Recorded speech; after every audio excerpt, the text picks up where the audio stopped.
välkommen till Kaffe, skog och sex-serien där vi utforskar sex ur ett västerbottniskt perspektiv. Linda heter jag och jag är en del av Nordic Sex Crafts.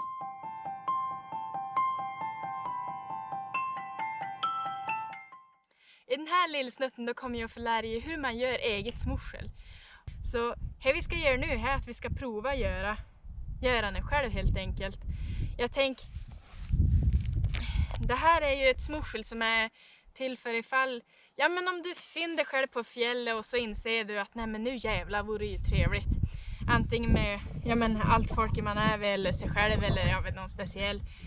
Men att man inte, har man då inte med sin egen smussel då kan man alltid, ja men, göra eget då.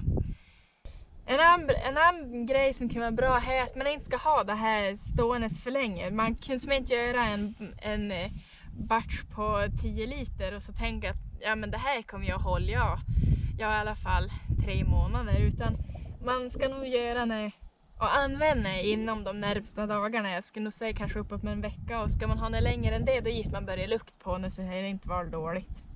Ja, vi kör väl. Varsågod, jag tar en stick.